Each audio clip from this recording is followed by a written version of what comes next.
নমস্কার বন্ধুরা, আমি Shrabani. Welcome to my another blog. সকালের সমস্ত কাজকর্ম সেরে বাইরে বের হলাম বাইরেটা দেখব বলে। যেহেতু ছেলে এখনও ঘুমোচ্ছে, তাই আজ তেমন কোনো তাড়াহুড়ো নেই।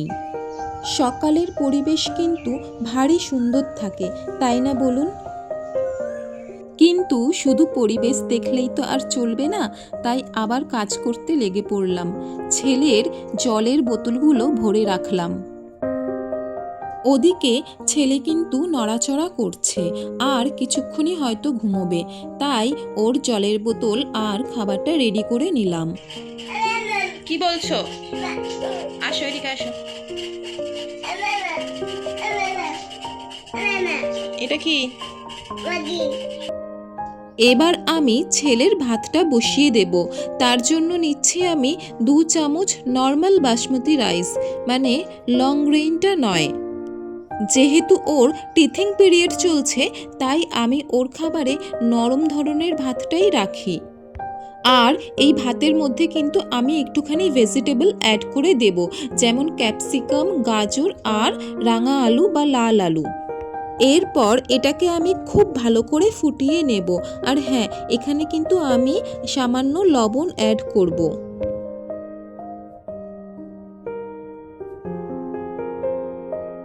এই দেখুন, সবটা কিন্তু আমি খুব ভালো করে সিদ্ধ করে নিয়েছি।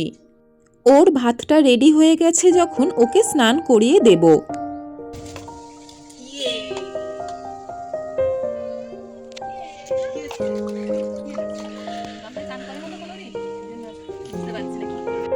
প্রায় ফেব্রুয়ারি পর্যন্ত শীত গেছে, তখন আমি ওকে গামলায় বসিয়ে স্নান করাতাম না। ঠান্ডা লেগে যাওয়ার ভয়ে কোনো রকম হাতে জল নিয়েই স্নান করিয়ে দিতাম। তাই গামলায় বসে স্নান করার বিষয়টা কিন্তু ও সম্পূর্ণ ভুলে গেছে। এটা কিন্তু ওর দ্বিতীয় গরম। গেল বছর গরমে কিন্তু ও গামলায় বসেই স্নান করত। শীতকালে কিন্তু ওর স্নানের গামলাটা তুলে রেখেছিলাম, আজকে নামালাম, তাই দেখলাম যে ওকে একা ছাড়লে ও কী করে।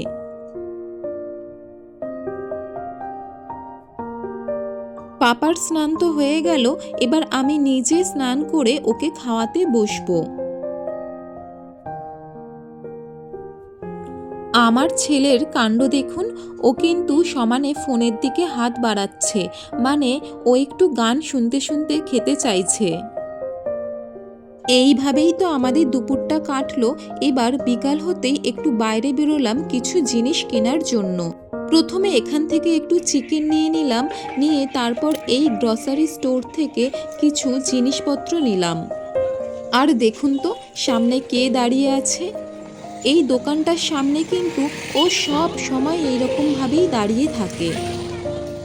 দোকানদার যদিও বা দোকান খুলতে ভুলে যাবে, কিন্তু এই গরুটি এখানে এসে দাঁড়ানো ভুলবে না।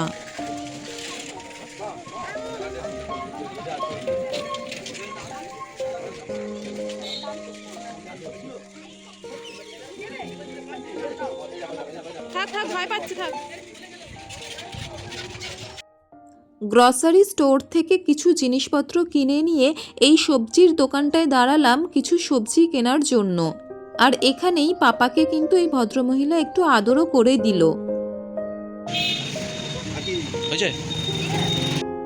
ছোটবেলায় কোনো রকম সবজি কিন্তু পছন্দ করতাম না, আর এখন সবজির দোকানে দাঁড়ালেই মনে হয় সব সবজি কিনে নিই।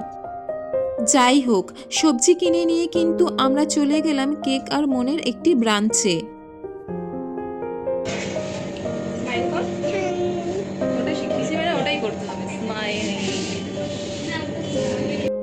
এখান থেকে কি কিনলাম সেটা আপনাদেরকে পরে দেখাচ্ছি।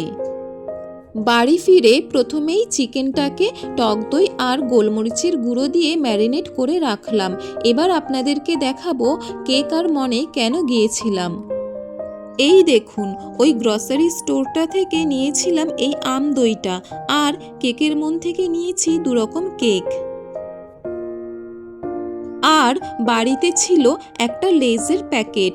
যেহেতু পাপা এই লেজটা খেতে ভালোবাসে, তাই মাঝে মধ্যে ওকে এটা আমি খেতে দিই।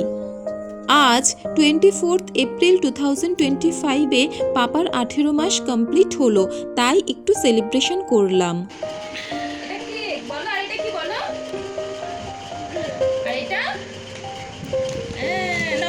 আগে কেকটা খাও।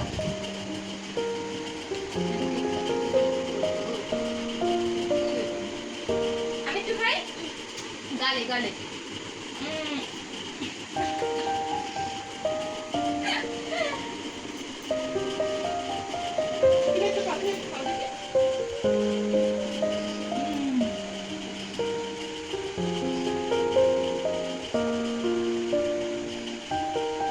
ভিডিওটা আজ এখানেই শেষ করছি।